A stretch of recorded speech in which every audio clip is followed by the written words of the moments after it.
Paracetamol, or acetaminophen, is a common household name found in medicine cabinets across the world. It's a go-to painkiller, trusted to ease headaches, reduce fevers, and alleviate minor pains. But what exactly happens when you pop that pill, and why should you handle it with care?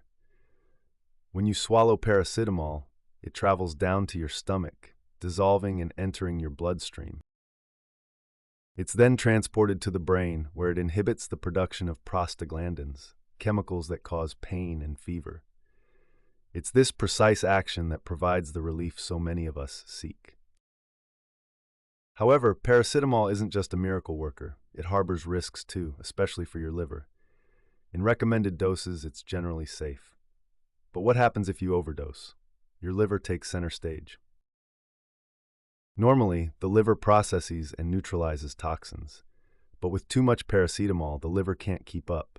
It starts converting the drug into a harmful substance called NADPI. An excess of NADPI can overwhelm the liver's defenses, leading to liver damage or even failure.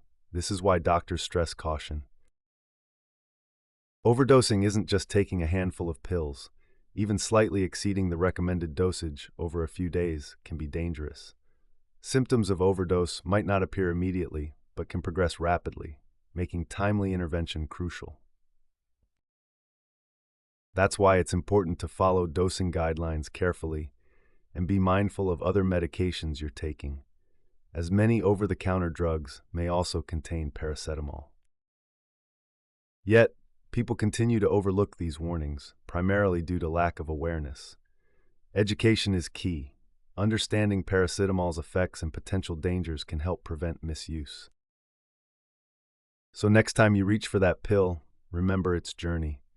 Use it responsibly to harness its benefits while safeguarding your liver, a vital organ that deserves attention and care.